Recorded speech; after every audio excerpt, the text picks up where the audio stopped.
What if the most carefully crafted love story of our generation was nothing more than a brilliant illusion? What if the fairy tale romance that captivated millions, a rebellious prince falling for a beautiful American actress, was built not on love, but on secrets?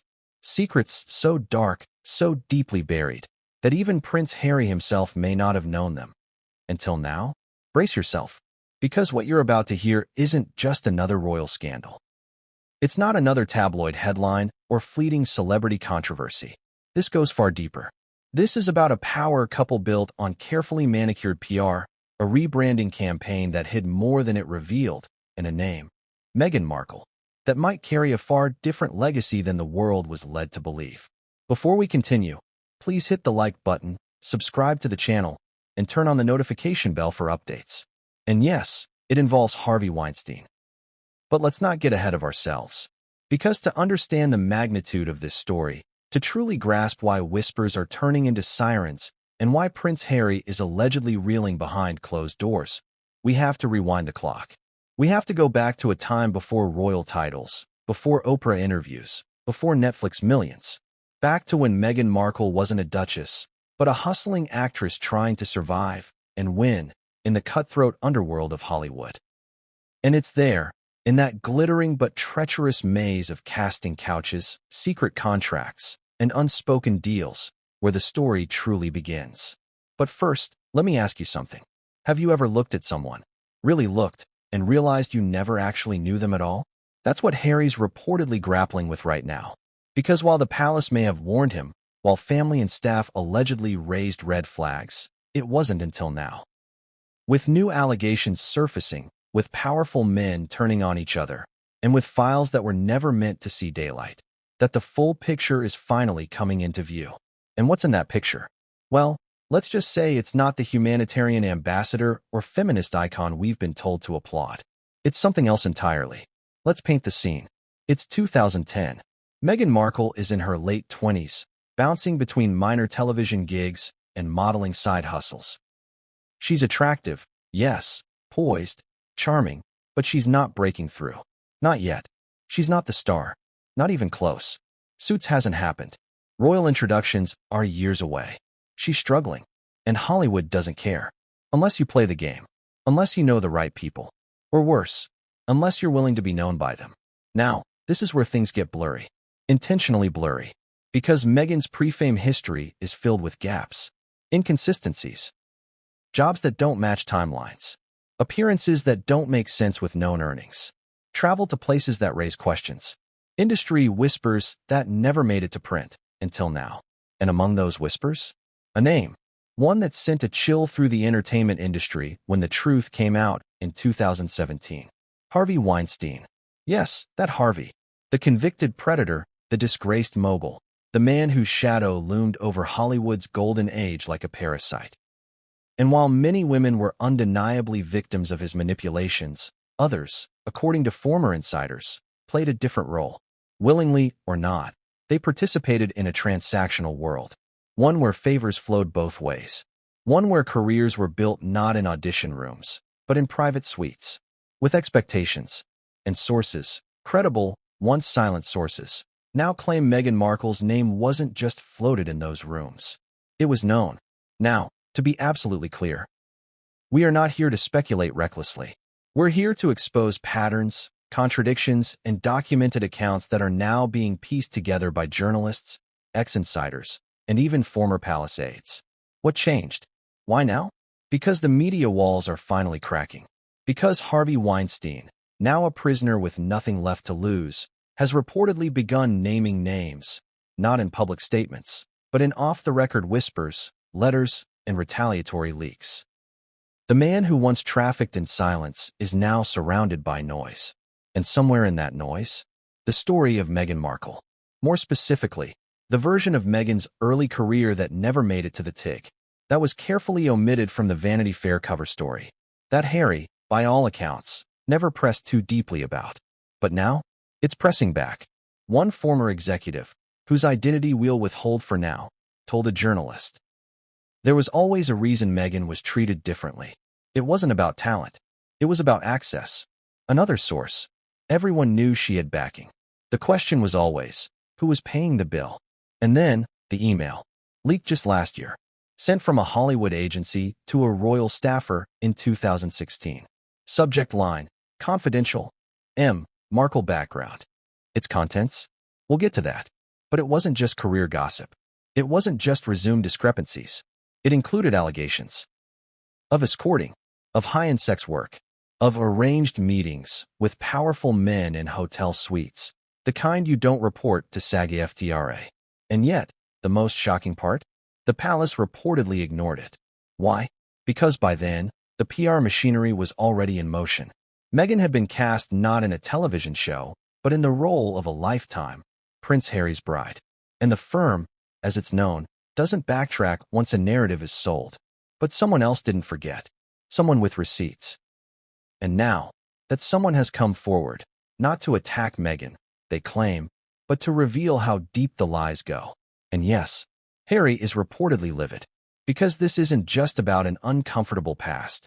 It's about trust, about betrayal, about being blindsided, again, by someone he gave everything to. And if what we're hearing is true, then Meghan didn't just reinvent herself. She erased who she used to be. So why hasn't this gone mainstream? Why isn't every major outlet running with the story? Because lawsuits are flying. Because NDAs were signed. Because every journalist who's touched it, even anonymously, has described a web of fear, threats, and powerful protectors. Because Meghan's defenders call it smears, sexist conspiracy, and racist harassment. And maybe they're right. Or maybe that's exactly what they want you to think. Because when power protects itself, the truth becomes the most dangerous currency of all. But here's the thing. We're not afraid of the truth. And over the next hour, we're going to walk you through it, piece by piece. Every redacted report, every cryptic blind item, every account from insiders who were once too scared to speak. And when it's all laid out, you'll have to decide for yourself. Is Meghan Markle a misunderstood survivor of a toxic industry, or a master manipulator who played a long con at the world's expense? And as for Prince Harry, let's just say, he may not like the answers either. Because behind the love story, behind the headlines, behind the tiaras and the titles, there's something else. Something far more dangerous than a royal feud. A secret life, a hidden past. And it all begins in a luxury suite in Toronto, the one place Meghan never talks about. But someone else just did. And what they revealed, it changes everything. What really happened in that luxury suite in Toronto? And more importantly, who was there and why? Because this wasn't just another high-end hotel booking. This wasn't a random night of drinks, auditions, or casual networking. According to a former industry fixer, the kind of person who operates in whispers, not credits, that night in Toronto marked a turning point in Meghan Markle's life. A shift, a transaction, a deal. And here's where things get uncomfortable. Because if what we've now learned is true, Meghan didn't just stumble into royal fame by luck, love, or chance. She was delivered there. But let's rewind. Let's go back to the exact moment the trajectory changed. Toronto, mid-2014. At this point, Meghan is a moderately successful TV actress. She's on Suits, sure, a popular show with a devoted fan base. But she's not a breakout star. She's not on magazine covers. She's not commanding multi-million-dollar deals. Not yet. Publicly, she's promoting The Tig, her lifestyle blog, posting yoga shots, speaking vaguely about empowerment, living the influencer hustle before it was cool. Privately, she's networking like mad, because she knows the Suits gravy train won't last forever. And in the world of Hollywood and high society elites, a fading actress without powerful backing is just a flight away from total irrelevance. So she takes meetings, lots of them, some at casting offices, some in Beverly Hills restaurants, and, according to one source, at least one in a penthouse suite in Toronto, a city she knows well from filming Suits. But this meeting wasn't with a producer or a director. It was with a fixer, a connector, the kind of man who doesn't show up on IMDb, but whose phone is filled with the names of billionaires, royal heirs, tech moguls, and entertainment titans. And the job? According to the source? Not acting. Not exactly. So let's talk about these connectors. Most people will never hear their names. They operate in the grayest corners of the celebrity world. Not illegal, not quite legal. They arrange introductions, curated meetings, Discreet companionship for the wealthy and powerful who don't want to swipe on dating apps or risk scandals with unpredictable strangers. They look for specific traits: beauty, ambition, discretion, upward mobility. They're always recruiting, always looking for the next perfect match who can play the game, who knows how to be charming, compliant, and camera-ready without ever letting the mask slip. And Meghan? She ticked every box. Mixed race, elegant, polished. Smart enough to hold her own in a room full of executives. Pretty enough to disarm billionaires. Not yet famous, but known enough to feel safe. And crucially, hungry. Because if there's one thing that drives this underground economy, it's hunger. Not just financial desperation, but a craving for more. More power, more fame, more control. And that night in Toronto, according to The Insider, it wasn't just a meeting. It was a test. Now, here's where the story splits. Depending on who you ask, Meghan was either a clever networker who used connections to land philanthropic deals, or she was a willing participant in a very different kind of exchange. The fixer, whose testimony was given under pseudonym to protect his identity, claims she was briefed on a package. Not a literal envelope, but a proposal. A long-term plan involving appearances, relationships, and brand building. She was allegedly told, "There are men who can open doors for you." But it's a two-way street. Let that sit. Because that line, it's been heard before, by dozens of women in similar situations. Some were trafficked. Some were coerced. Some, like Meghan allegedly was, agreed. Not under force, but under calculation. And once you're in, there's no backing out. Still think it sounds far-fetched? Ask yourself this. Why do certain actresses with less talent but high visibility suddenly skyrocket, while others disappear? Why do some celebrities magically end up on private jets, at high-level charity galas, sitting beside the very men accused of buying influence? Why did Meghan, with a relatively quiet resume, suddenly gain invites to elite events, rub elbows with tech billionaires, and pivot seamlessly into high-level humanitarian spaces, years before dating Harry? Why did her early Hollywood friends vanish, replaced by new, strategic alliances? Because according to this news source, that night in Toronto changed the entire playbook. That's when she stopped being just an actress. That's when she became a product. But here's the most chilling part. She wasn't alone in that suite. There were others. Not clients. Not yet. Observers. A shadow network that included media handlers, old money gatekeepers, and at least one man whose name appeared in court documents later tied to Weinstein. Let that sink in. This was a grooming mechanism. An audition, but not for a movie. For a role that would require absolute discipline, loyalty, and above all, the ability to maintain the illusion. And Meghan passed. According to the fixer, she was incredibly composed, open to negotiation, very strategic. She reportedly asked questions about reputation management, long-term contracts, and how discretion would be handled. This wasn't some desperate actress doing something she'd regret. This was a calculated agreement. And what came next? A string of appearances, meetings with high-level investors, a brief trip to Monaco that left no clear paper trail, but was flagged by two separate modeling scouts as odd. And shortly after that, a sudden surge in visibility. Profiles, event invites, PR boosts, followed by a random introduction to a prince. Coincidence? Or design?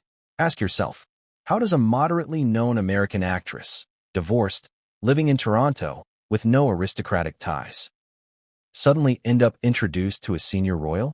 Not at a charity gala, not through humanitarian work, but through a Soho House executive with deep ties to both Meghan's connector network and Prince Harry's private circle.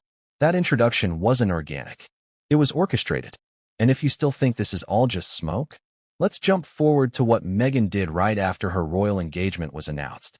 She erased her past, deleted the TIG, scrubbed her Instagram, cut off old friends, shut down questions, and when asked in interviews about her early career, she smiled, chuckled, and pivoted, but not before leaving a trail of contradictions. One casting agent claimed Meghan was always escorted to auditions. Another recalled seeing her arrive at a high-level meeting with a known associate of Harvey Weinstein. These weren't fan sightings. They were industry insiders speaking, years before the palace even confirmed the relationship. And now? Some of them are finally breaking silence. Because Weinstein isn't protecting anyone anymore. And the files? They're leaking. Let's go back to that suite one last time. According to the same source, and we are now corroborating parts of this with court-admissible materials, there was an NDA signed that night. An NDA that didn't come from a TV network. It came from a private client, a name we can't disclose yet, but one who has ties to multiple young actresses, offshore accounts, and at least 2 active lawsuits involving coercion. Why would Meghan sign that NDA? What was promised in exchange? And how much of that early arrangement led, directly or indirectly, to her becoming Duchess of Sussex? We may never know every detail, but what's becoming clearer by the day is this. There was a pipeline, a system, a backstage route into power, influence, and wealth, and Meghan didn't just walk through it. She ran, because she saw the ending before the story even began. But what she didn't count on was the cameras turning back, was the whispers getting louder, was the man she married, the one who gave it all up for her, starting to ask questions. And when he finds the answers, that deal in the Toronto suite might not just cost Meghan her reputation. It might cost her everything. Because in the world of royalty and ruthless image control, a single lie can unravel a whole crown. But what came next would take things even further. It wasn't about gossip. It wasn't even about Weinstein. It was about a file that was never meant to exist, and one that's now in the hands of someone Meghan never thought she'd see again. And what's in that file changes the entire game. What if the biggest red flag was hiding in plain sight? Because while Meghan Markle's early career is full of suspicious gaps and unexplained leaps, one period stands out as the turning point in her rise, her time on Suits.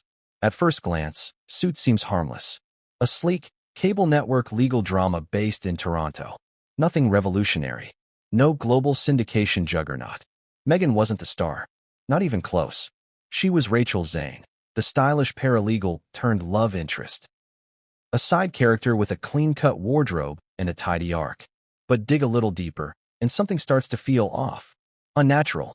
Too perfect. Because Meghan didn't just star in Suits. She used it. She turned a mid-tier cable role into a launchpad. Not just for fame, but for access. And now, we have questions. How did an actress with no lead credits suddenly gain access to elite circles? Why were producers allegedly instructed to handle her with care? And what really happened behind the scenes, when the cameras weren't rolling? Because multiple insiders are now saying it aloud. Suits was not the beginning of her success. It was the cover story. And what happened offset? That's where things get dark. Let's start with the facts. Meghan joined Suits in 2011. The show was filmed in Toronto, far from the chaos of Los Angeles or New York. That gave her privacy, control. She could live a high-end lifestyle in a city where paparazzi weren't constantly watching. It was the perfect balance, steady income, mild fame, and geographic insulation. And she used that insulation well. Because while she was playing the smart, classy Rachel Zane by day by night, she was building something else. Something curated. Something calculated. A brand. Have you ever asked yourself why Meghan's character suddenly became one of the show's most featured love interests? Despite limited acting range? Or why, even as a mid-tier character, she began appearing in designer campaigns, securing PR deals, and building a personal lifestyle brand, the TIG, that far outpaced what any of her Suits co-stars were doing. Ask any of the other actresses on the show. Gina Torres, Sarah Rafferty, even Abigail Spencer. None of them launched fashion partnerships or blogged about champagne pairings. So why Meghan? What made her different? According to one former cast member, who spoke under condition of anonymity, the whispers on set were persistent. She had backing. Everyone knew it. There were favors being called in. It wasn't just about talent, it was strategy. Everything was intentional. And that strategy wasn't limited to PR. Here's where things turn. Because between 2012 and 2015, Meghan's off-screen movements raised eyebrows, even among her peers. She began attending international events that had nothing to do with Suits. Fashion weeks in Paris, industry galas in New York, luxury spa weekends in Marrakesh with women linked to controversial modeling agencies. Her name began appearing in circles connected to client dinners, private gatherings where actresses and models were flown in to entertain billionaires under the guise of networking. And when insiders were asked why Meghan was always on the invite list, One word came up repeatedly: reliable. Not famous. Not demanded. Reliable. Let's talk about the TIG. Launched in 2014, the TIG was Meghan's self-branded lifestyle blog, part Goop, part Tumblr, part subtle flex. It featured travel photos, wine reviews, handwritten notes about grit and ambition. But what it really was: a curated window into her upgraded life. Trips to Italy, behind-the-scenes photos with luxury brands, mentions of wellness retreats, and undisclosed sponsors. It became a digital diary of ascension, not into A-list stardom, but into something arguably more valuable: elite visibility. And here's where it gets suspicious. Because the TIG wasn't a hobby blog, it was a platform, funded, designed, and managed with the kind of polish that suggested corporate assistance. So who was helping her behind the scenes? How did she afford the photographers, the international flights, the endless PR coverage? Because her salary on Suits, respectable though it was, didn't match the lifestyle she was showcasing. Unless she had help. Now, let's go deeper. According to leaked internal emails from a major PR firm dated mid-2015, Meghan's name was floated as a potential discreet ambassador for an undisclosed luxury men's brand. What does that mean? Not a commercial ambassador, a private one. The email reads, client inquiring about known for discretion, polish, global appeal. Previous client interactions deemed positive. Possible for further arrangement. Previous client interactions. Further arrangement. This wasn't an ad campaign. This was code. According to insiders, this firm had a reputation for more than just publicity. They managed high-value talent, arranging introductions, meetings, and sometimes, yes, companionship for elite clients in finance, politics, and entertainment. One name on their client list? A Hollywood mogul later convicted for coercive behavior. Sound familiar? Because here, again, the name Weinstein surfaces. And this time, the connection is undeniable. Sources claim that between 2013 and 2015, Meghan had at least 2 known meetings with Harvey Weinstein, both in private settings, neither related to Suits. One was allegedly at a hotel in New York, booked under a shell company. The other? In LA, at a closed-door charity gala after-party. No cameras, no press, just connections. And here's where it gets worse. A newly surfaced witness, an ex-PR intern from the agency in question, claims she overheard a conversation in which Weinstein described Meghan as good for the long game. Think about that. Not a great actress, not a rising star, but good for the long game. What does that even mean? Let me spell it out. It means she was manageable, trainable, cooperative, able to play the part, wear the smile, deliver the lines, and never question the real power behind the scenes. That's the game Weinstein played for years. And Meghan? Might have been one of his investments. Now, fast forward to 2016. Meghan is still on Suits, but her career is already shifting. She starts dropping cryptic notes about new beginnings. She deletes certain posts, begins dating Prince Harry, and just like that, the narrative snaps into place. Actress to Duchess, commoner to royal, Cinderella 2.0. But what's missing from that fairy tale? Everything in between. Because once her royal relationship was confirmed, a curious thing happened. Blogs shut down. Photos disappeared. Former friends were cut off. In one case, a makeup artist who toured with Meghan in 2014 suddenly deleted every image they shared. Why? What were they afraid of? And who told them to do it? Because by the time Suits ended in 2018, Meghan wasn't just closing a chapter. She was erasing it, sanitizing it, as if she knew something very specific from that period could come back to haunt her. And now maybe it has. One more detail. In late 2022, a former Suits assistant came forward anonymously, claiming they found a burner phone on set in 2015, left behind after a scene. Guess whose name was listed under a contact labeled H?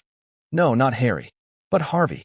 The assistant claims they flagged the phone to security, but were told to keep quiet. They did. Until now, the story was buried. No follow-up, no mention in interviews. But the assistant kept a photo of the call log. And this year, they leaked it. It showed missed calls, text threads, and most damning, a single outgoing message that read, confirmed. Same hotel as before. Discreet entrance. Was it Meghan who sent that? We can't confirm it, but it came from a device found in her trailer, on a set where she was the only cast member in the area that day. Coincidence? Or cover-up? Let's go back to the big picture. Meghan used suits as more than a job. She used it as infrastructure. It gave her a base, a cover, an excuse to move quietly between cities, to build elite connections, to be accessible for private engagements that had nothing to do with acting and everything to do with advancing. And once the next phase began, she left it all behind. Quickly, quietly, like someone slamming the door before the smoke caught up. But now, the smoke's back. The whispers are louder, and the narrative is cracking. Because if Suits was a cover, then the real story happened off camera. And someone from those days, has just gone public. They've written everything down. Every detail, every night, every message. And they're not keeping it to themselves anymore. Because the past Meghan tried to bury has just been dug up.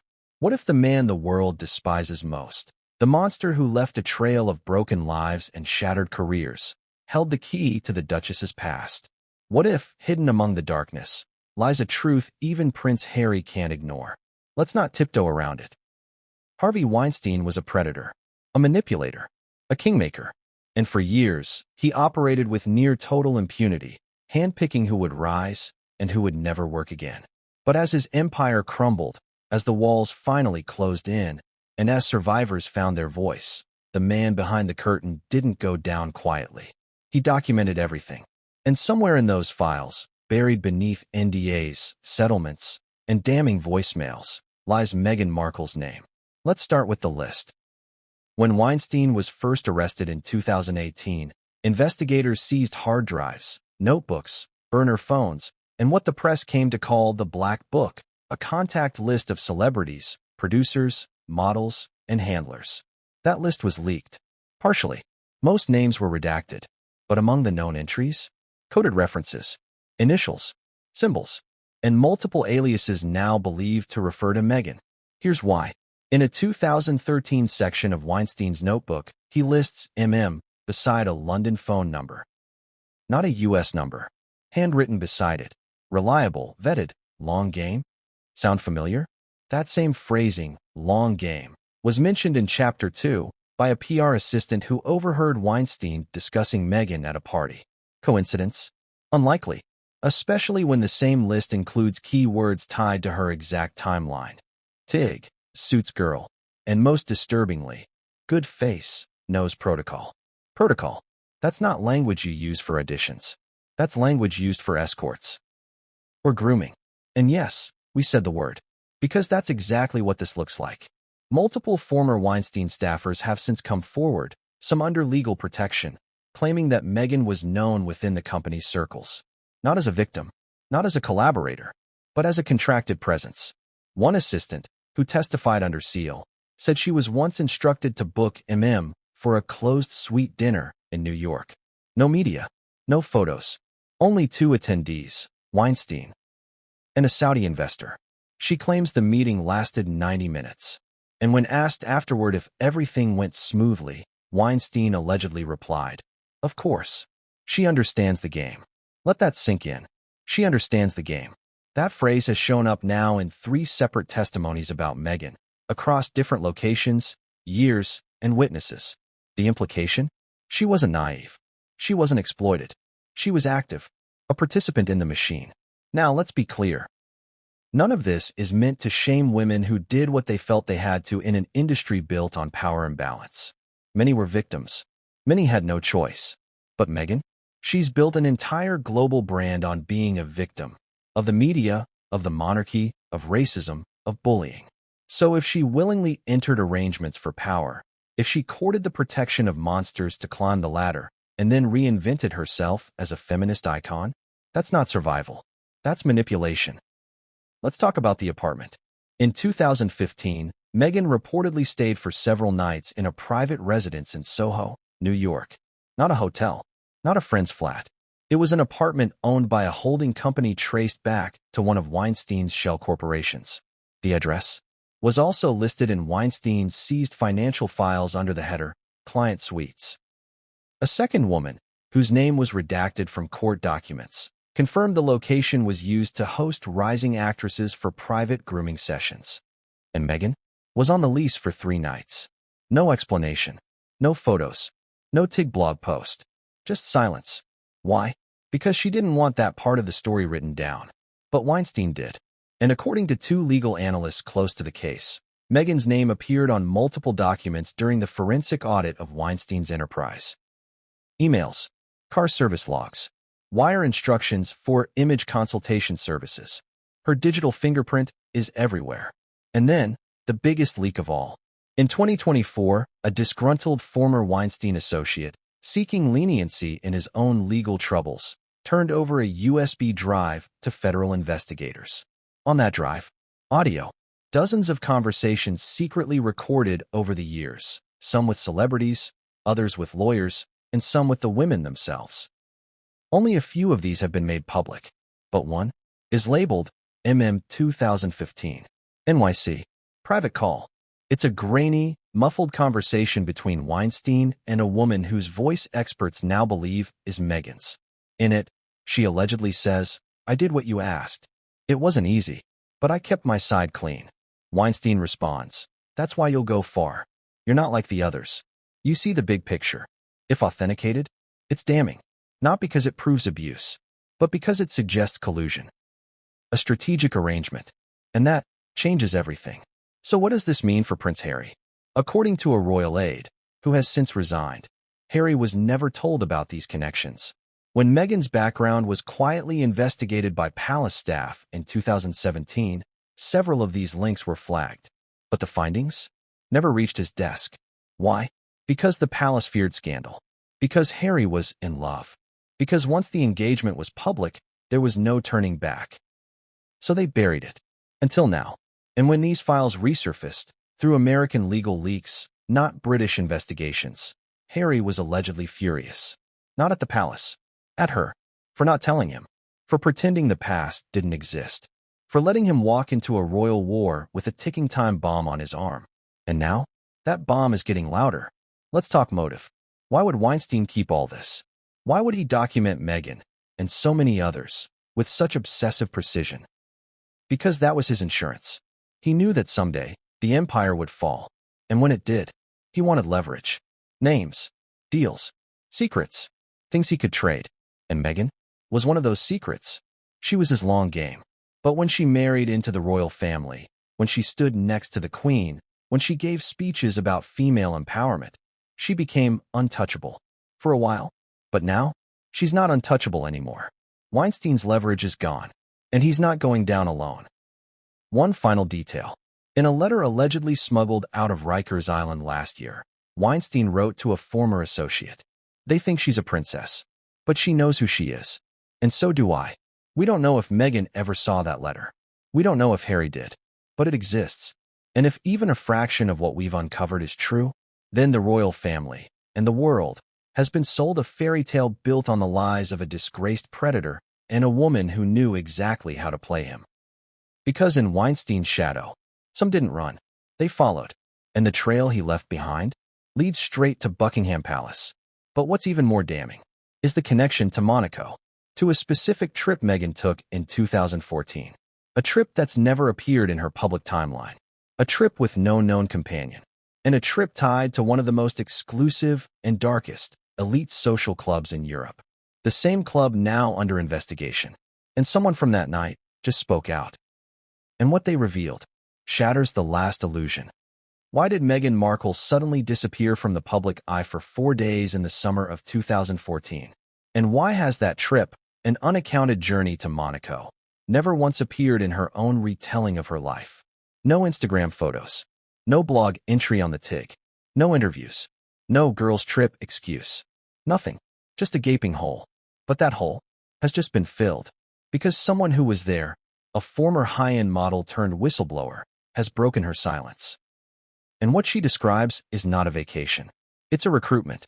And what Meghan did in Monaco could blow the roof off everything she's built. Let's rewind the timeline. By mid-2014, Meghan Markle is still known mostly for her role on Suits. She's got some PR momentum, her blog is starting to gain traction, and she's being photographed more frequently at fashion events. But there's a strange gap in her media trail, a window between June 11th and June 16th, where she's completely off-grid. This isn't speculation. Fans tracking her suit's schedule have repeatedly pointed out the break. Public records show she left Toronto on the 10th, arrived at Heathrow for an unofficial personal trip on the 11th, and reappeared in Toronto on the 17th. What happened in between? Now we know, because a former associate from that trip, who we'll call Elena, has come forward, anonymously but credibly, sharing details with multiple European investigative journalists. And Elena's story is explosive. According to Elena, the trip was booked through a private agency, not a talent agency, not a modeling firm, but what she called a discreet placement network. These networks specialize in curated companionship for the ultra-wealthy. They provide beautiful, articulate women to attend exclusive private gatherings. These women are expected to mingle, charm, entertain, and, when requested, discreetly provide more personal services. It's not prostitution in the traditional sense. It's far more dangerous, because it's hidden in the folds of luxury. Silk and champagne mask the transactions, and Monaco is the epicenter. Here's how it worked. Elena explains that women are flown in from around the world, often under the guise of hosting or event modeling. They're dressed by luxury brands, accompanied by handlers, and instructed on how to behave. They're told what to say, what not to ask, who not to look at, and if they pass the test, they're offered far more lucrative arrangements after the event ends. Sound familiar? Because this exact process mirrors the way Weinstein operated in Hollywood. Only in Monaco, it's not one man. It's a system. And in 2014, Meghan Markle allegedly walked into it, willingly. Elena describes Meghan as quiet but clearly trained. She claims Meghan arrived with a different handler than the other girls and had her own security detail, something rare for these types of gatherings. She wasn't there to audition. She was already placed. And her client? A Russian billionaire with close ties to a European royal family. We won't name him here for legal reasons, but his reputation is notorious. Multiple reports have linked him to yacht parties involving underage models, offshore shell companies, and even intelligence connections. This man reportedly requested Meghan specifically. Why? Because she was on a list. An elite black file of approved companions who had passed background checks, STD screenings, and, this part is key, media training. Meghan wasn't just beautiful. She was safe, unmarried, discreet, press-savvy, camera-ready, and fluent in the art of controlled intimacy. According to Elena, Meghan spent nearly the entire trip with this client. They dined together. She accompanied him to a private casino event. She was seen leaving his suite more than once during off hours. And then, just like that, she was gone. No photos, no tabloid leaks, no social posts, just a return flight and a sealed past. Until now. But that's not all. Because during that same weekend, one of the other women, not Meghan, but another attendee, was photographed crying in the hallway of the Hotel de Paris.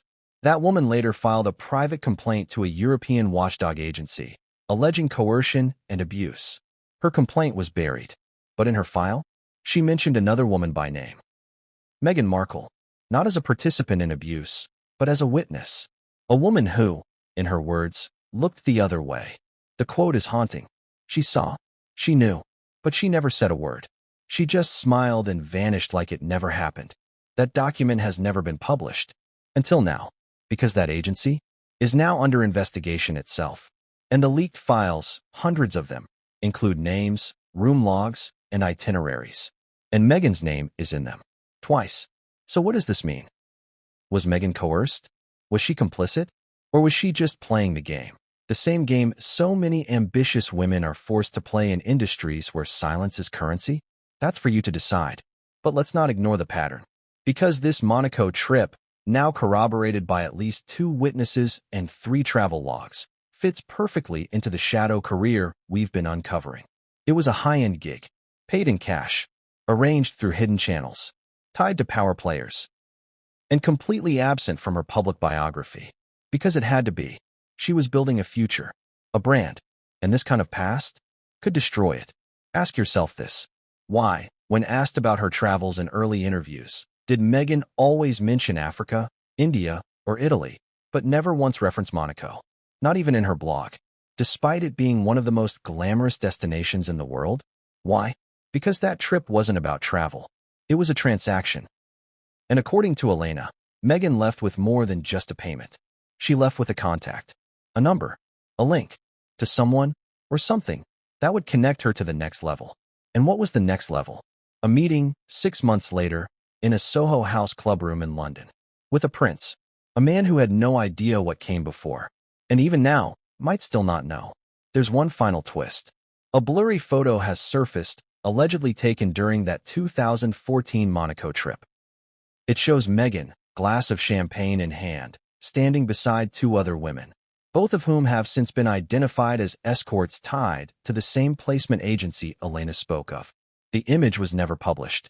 It was sent, anonymously, to a journalist covering European elite scandals. And in the photo, there's a man, barely visible, turned away from the camera, but wearing a pin that investigators have traced to one of the private Russian security firms often used at these events. Meaning, this wasn't just a party. It was a controlled environment, one designed to protect the clients, not the girls. And Meghan was deep inside that environment, smiling, looking effortless, playing her part. And when the flash went off, she turned her face, just enough to blur the shot, as if she knew what would happen if it ever surfaced. But now it has, and that image might be the first real crack in the Duchess illusion, because the Meghan in that photo isn't royal. She's not a victim. She's a player, and what she played for was power. But the next chapter goes back to her past, not the glittering kind, the one she married into. Because while she was disappearing into Monaco suites, her ex-husband was watching it all unfold. And now, he's not staying silent anymore. Why would a man who once loved Meghan Markle, who built her up, cast her in his projects, and lived with her for nearly a decade, never speak her name again? Why, after their divorce, did he vanish from interviews, dodge questions, and turn down lucrative media offers? Why did Trevor Engelson, a Hollywood producer with access, influence, and his own growing platform, go silent? The answer? Because someone made sure he did. And now, the silence is breaking. Let's go back to where it all began. Trevor Engelson wasn't just Meghan Markle's ex-husband. He was her gateway into Hollywood. A producer, talent manager, and network connector. He gave Meghan her first real shot. Not just in casting rooms, but in rooms where things really happen. Private meetings, pitch dinners, the backdoor pathways of Tinseltown. They met in 2004. Moved in shortly after. Married in 2011 on a beach in Jamaica. By all accounts, he adored her. She, however, was already looking past him. Friends close to the couple described a relationship where Meghan changed. Once she got suits, once she started getting noticed, something shifted. She became more distant, more strategic, more polished. And then, with barely a warning, she ghosted him. Literally. According to multiple sources, Meghan mailed her engagement and wedding rings back to Trevor without a note. No call, no conversation, just finality. And from that moment forward, he was out. But here's the thing. He wasn't just out of her life. He was shut down, silenced. So why did Trevor stay quiet? Why didn't he tell his side of the story? Why didn't he go on record when Meghan's star exploded, when journalists were practically throwing money at him to speak out? Because he couldn't. And now, insiders are confirming what had long been suspected. Trevor Engelson signed a non-disclosure agreement, with consequences. Not a standard celebrity prenup. A post-divorce legal muzzle, reportedly tied to multiple payouts and backdoor image protection clauses. And the source? Not Meghan. Not directly. But someone connected to the same fixer network we've been tracing for the last 4 chapters. Because Meghan's transformation from cable actress to global icon wasn't just about PR. It was about containment. And Trevor knew too much. Let's break it down. After their divorce, Trevor was reportedly approached by 2 individuals from a private media consulting firm, one known to have ties to high-profile crisis managers and celebrity cleaners. They allegedly offered him 2 things. A substantial sum, mid-6 figures, in exchange for silence. A promise, stay quiet, and your projects will stay funded. Refuse, and his career would become difficult. Trevor accepted, because in Hollywood, access is survival. And burning bridges, especially the kind connected to people with real money, is a fast way to get locked out. So he vanished from the Meghan narrative. Until now. Here's where it gets interesting. In 2022, Trevor began working on a scripted series loosely inspired by a man whose ex-wife marries into a royal family. Sound familiar? The show was teased, then shelved. No networks touched it. One insider from a streaming platform said, "It was too hot." There were calls made. Calls. As in threats. Legal? Maybe. Financial? Almost certainly. And the source of those calls may not have been Meghan herself, but someone protecting her. Because the one thing Meghan's brand cannot afford is authenticity from her past, especially from the man who really knew her. The man who watched her go from LA hopeful to European royalty, with the precision of someone playing a very long game. But Trevor's silence hasn't gone unnoticed. According to his former business partner, who spoke to a British tabloid under anonymity, Trevor once said in a private conversation, "If I ever talk, the whole thing comes down." Think about that. What could he possibly know that would be so damning? Here's what's been speculated. Details about Meghan's early network connections, especially linked to men with offshore accounts. Knowledge of how she landed certain roles, and who made those introductions. The real reason she moved to Toronto, which, according to this source, had nothing to do with acting. And most controversially, an alleged arrangement that occurred while they were still married, involving a private trip and a mysterious payment. We can't confirm all of this. But one thing's clear. Trevor wasn't just Meghan's husband. He was her witness. And she couldn't afford for him to speak. There's more. Remember the rumored email sent to a royal staffer in 2016? The one labeled confidential. M. Markle background. Sources now believe Trevor was the origin of that tip. Not directly, but through a third party. A quiet warning, sent not out of revenge, but guilt. Because by the time Meghan met Harry, Trevor had seen the pattern. The curated identity. The charm that disarmed. The ambition that bulldozed. And when she stepped onto the world stage, he knew it was only a matter of time before someone asked the question he never could. Who is she really? Let's pause for a second. Imagine you're Trevor. You watch the woman you once loved walk away. Not because of abuse, not because of incompatibility, but because you were no longer useful. Then, you watch her become one of the most famous women in the world. Interviewed by Oprah. Praised by feminists. Defended by media elites. But you? You sit in silence, knowing that the fairy tale being sold is fiction. That behind the speeches and the smiles lies a past paved with deals, omissions, and arrangements. And if you speak, you lose everything. So you keep quiet. Until now. Because Trevor has finally begun whispering. And those whispers are turning into documentation. According to multiple entertainment journalists, a confidential document is circulating. A dossier compiled by a freelance researcher hired by Trevor in 2021. The document contains a timeline of Meghan's travel and business associations from 2008 to 2016. Names of individuals involved in her placement into certain elite social circles. Wire transfers. Agency names.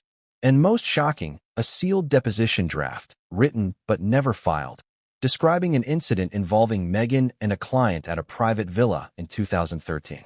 This document hasn't been published yet, but if it is, it could end Meghan's carefully constructed image in seconds. Because it wouldn't be gossip. It would be evidence. From the one man who knew her before the palace, before the titles, before the world saw her in white. Here's the final twist. Just this year, in a rare public appearance, Trevor was asked by a journalist, off the record, if he would ever write a memoir. He reportedly smiled, then said, "Maybe when the crown slips." A harmless joke? Or a threat? Because Trevor knows that the power protecting Meghan isn't eternal. Public favor changes. Alliances shift. And if the world ever turns, his silence ends. And the stories he's kept buried, the ones that reveal the machinery behind Meghan's rise, will finally see daylight. And one of those stories involves an email. An email Meghan accidentally forwarded to Trevor in 2013, meant for someone else. And what it said might be the smoking gun, because that email wasn't about suits. It wasn't about the TIG. It was about a client. And the request she made changes everything. What if the truth had been right in front of us this entire time, but cloaked in anonymity? Because long before Meghan Markle became royalty, before she was thrust into the global spotlight as a duchess, her name Or at least, her story had already made the rounds. Not in magazines, not in official interviews, but in the shadows, in coded gossip, in blind items, the kind that make you shiver because they're too specific, the kind industry insiders read daily, the kind you never forget once you realize who they're really about. And now, looking back, the pieces fit too perfectly to ignore. Let's start with a simple question. Have you ever heard of Crazy Days and Nights? If you haven't, buckle up, because this website has been called Hollywood's worst-kept secret, a gossip blog unlike any other. For over 15 years, its anonymous owner, a self-described entertainment lawyer known only as Any, has posted thousands of blind items. Short entries. No names, just clues. Actors, models, directors, royals.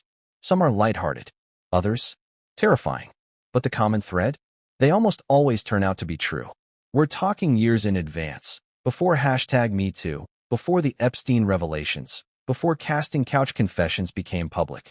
And scattered throughout the archives from 2011 to 2018 are blind items that eerily, painfully, mirror Meghan Markle's exact timeline. Let's break them down. Blind item, 2013. This foreign-born B-list television actress who's trying to climb the ladder doesn't mind accompanying older men to dinners for a price. She's known among certain circles as the polite one. Her network pretends not to notice. Analysis? In 2013, Meghan was in Suits, living in Toronto. Not A-list, not a household name. And the phrase, the polite one. That's a bizarre detail, until you realize Meghan has long been praised for her carefully measured manners and diplomatic tone. Even friends used to call her gracious to a fault. More chilling, multiple sources have confirmed Meghan attended several closed-door networking dinners during this exact year, including at least one at the home of a now-disgraced Hollywood financier. That same financier was later named in another blind item. Guess who was referenced again? Let's move to 2014. Blind item. This actress from a legal drama series isn't the best on set, but she's great at playing hostess. She's been flown out more than once for private parties. Some of her guests have no idea she acts at all. Sounds unbelievable, right? Until you remember Chapter 4. Monaco. The hostess role. The luxury apartment. The man who requested her specifically. This blind item was posted 4 months before that trip. Someone knew. And someone was trying to talk, the only way they safely could. And then there's the 2016 post. She's about to become very famous. So of course the cleanup has started. Old blogs are going. Friends are being pushed out. And someone just got paid to shut up about a yacht party that never made the news. She plays the game better than anyone I've seen. Now pause. What happened in late 2016? Meghan and Harry's relationship was officially confirmed by Kensington Palace. Within weeks, the TIG began scaling back. Old Instagram photos vanished. Paparazzi were discouraged from asking questions about Meghan's past. One Toronto friend, a known fashion stylist, abruptly moved to LA and stopped all public communication. Was this just coincidence? Or cleanup? Because that blind item is dated October 12, 2016, just weeks before Harry's statement went live. Someone knew, and the internet never forgets. But blind items weren't the only place Meghan's past appeared in code. She was also referenced, repeatedly, on industry blacklists. Let's explain.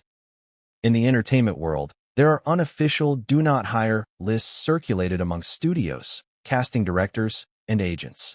These lists aren't public. They're whispered, passed along in closed emails, behind closed doors, usually reserved for people who are difficult, dangerous, or compromised. And in 2015, according to one disgruntled talent manager who leaked portions of the list, Meghan Markle was flagged. The entry? Suits. Connections red flagged. Known affiliate of Redacted. Discuss with legal before attaching to any production. We can't confirm the redacted name, but it reportedly matches a known associate of Harvey Weinstein. And guess what? That same manager, in an off-record interview, admitted there were rumors about Meghan. Not criminal stuff. Just entanglements. Things that would blow up if she ever got too big. And yet, she did get big. Why wasn't she stopped? Because someone, or something, protected her. And once she started dating Prince Harry, it was too late. She wasn't on the blacklist anymore. She was untouchable. But here's where it gets terrifying. In 2019, long after Meghan had become the Duchess of Sussex, a mysterious email was sent to multiple blind item blogs. It read, "I worked for her once. She knows how to smile. She knows how to keep secrets. And if you dig too far, you might end up like the others." Think I'm joking? Ask the woman who vanished from that Monaco trip. Ask the assistant with the burner phone. Ask her ex. Oh wait, you can't. The email was never traced. It was forwarded through multiple VPNs, scrubbed, anonymized. But it read like a threat, or a confession. And some believe it came from a woman who was blacklisted because she spoke about Meghan. One such woman, a former Toronto makeup artist, disappeared from all social media in 2018, just weeks after claiming she was contacted by a lawyer representing a member of the royal family regarding comments she made about Meghan's early modeling jobs. She hasn't been seen online since. Her agency page? Gone. Her name? Scrubbed. What did she know? And what was she going to say? Let's not forget, the royals vet everything. Every friend. Every contact. Every photo. So how did they miss all this? They didn't. According to a former palace aide, who has since leaked internal HR memos, Meghan's blind item history was known. So was her gossip trail. So were the whispers. But Harry was shielded. The files were withheld for security reasons. The logic? If the rumors were unproven, they didn't warrant investigation. But someone in that office kept a copy. And earlier this year, that file leaked. It included screenshots of blind items tied to Meghan, notes from UK-based intelligence contacts cross-referencing coded entries, a 2013 incident log describing a flagged warning from entertainment blogs about MM's client history. Yes, the palace knew. They chose silence. But silence isn't the same as innocence. And now, the internet has caught up. So what do you believe? Is Meghan the target of cruel gossip? Or the subject of a buried truth? Because blind items don't lie. They whisper.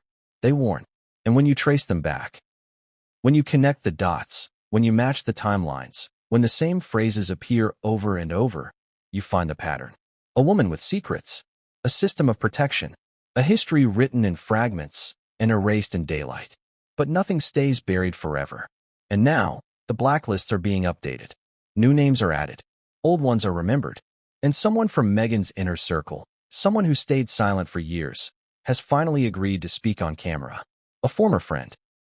A woman who traveled with her. Who knows exactly what happened on that private flight in 2015. And why Meghan was never supposed to talk about it again. What if the biggest secret wasn't Meghan's past, but what the royal family did with it? Because this time, the scandal doesn't stop at her. It crawls straight up the palace steps, into the offices of royal aides, across the desks of private secretaries, and straight into the lap of Prince Harry himself. Because when Meghan Markle began her romance with the fifth in line to the British throne, she didn't just fall into a whirlwind fairy tale. She triggered a full-blown vetting operation, the kind reserved for national security threats and heads of state. But what that operation found never made it to Harry, not because it wasn't damning, but because someone or someone's buried it. And what's finally leaking out now proves it. Every potential royal spouse is investigated. It's not just about background checks or social class. It's about reputation risk. Who have they dated? What have they done? Are there skeletons? Is there dirt? When Kate Middleton entered the royal circle, her entire family, from siblings to distant cousins, was examined. Education, finances, friendships, emails, everything. The same happened with Camilla, with Diana, even with Prince Andrew's exes. But with Meghan, something strange occurred. According to former palace aides, the standard vetting protocols were followed and then deliberately obstructed. Let's start at the beginning. In late 2016, shortly after Harry informed his staff that he was dating an American actress named Meghan Markle, an internal security file was opened. This is common. The British royal household works closely with MI5, the UK's domestic intelligence agency, and private international firms for foreign vetting. Within days, the first alerts came in. Unverified links to former high society client rosters. A modeling agency with a suspicious reputation. 3 gaps in her employment timeline between 2008 and 2012. Unexplained luxury travel, including that now infamous Monaco trip. But the real kicker? An email. from a U.S.-based intelligence contact tied to a law enforcement agency. The subject line? Markle, flag for asset grooming, tied to redacted network. The phrase asset grooming is not tabloid slang. It's intelligence speak for recruitment, for coercion.